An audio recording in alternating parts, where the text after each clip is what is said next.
There's a new buzz in the air in Minnetonka tonight. Drones are now being launched and arriving to emergency scenes before police do. Minnetonka is one of the first Minnesota cities to use this technology. Ian Russell got a demonstration of how it will all work. Ian? Yeah. Well, Julie, last week we got to see some of the behind the scenes things, the setup of all of this, and today we actually got to see how everything would work. We saw those drones in action, an actual example of what all this program can actually do. And the city of Minnetonka says this isn't just good for police, but for all aspects of the city. Opening. Drones as first responders makes Minnetonka safer. High above these skies, In many ways, the DFR program in Minnetonka is a no-brainer. the future of policing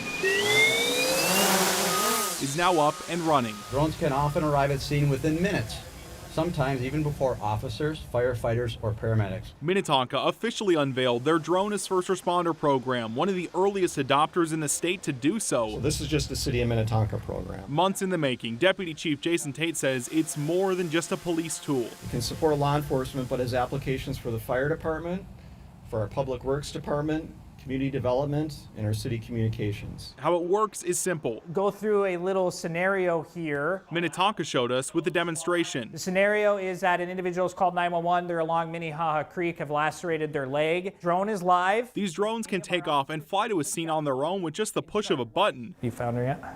Switch to thermal. Equipped with thermal cameras, they find the person in the brush quickly. And I just saw, as you guys probably did, a heat signature there. Copy. First responders able to quickly find that person, made faster because of that eye in the sky. A demonstration of what this can do that other departments were on hand to see Monday morning. So all those calls we are currently working, and we're looking forward to a lot more since we now have this 6 dock capacity total online as of Thursday.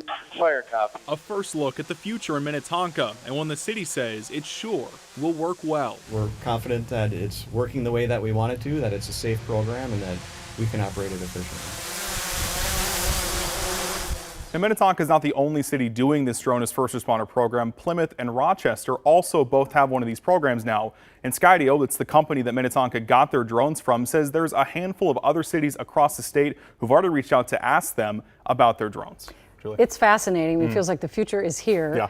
But I understand why officers would like it. They can kind of get a lay of the land before they arrive. Are there concerns about privacy or other citizens being videotaped that weren't part of the call? Yeah, that was a big topic of conversation that we had when we talked to the department last week was what happens to the camera? What happens to these videos? What happens when the drones are flying to these areas? And the biggest thing they told me is that when these drones are flying, their camera is locked on the horizon. These videos are stored for 3 days, which is less than the state mandated. I believe it's 7 days total that they have to delete these videos. So they're trying to be proactive in how they handle these things to sort of help with these transparency concerns before it ever gets to sort of a boiling point, I think is the best way to put that. All right, interesting. I know you've got a lot more Yeah, on this right topic. now over on KARE11.com. On this topic. All right, thank you, Ian.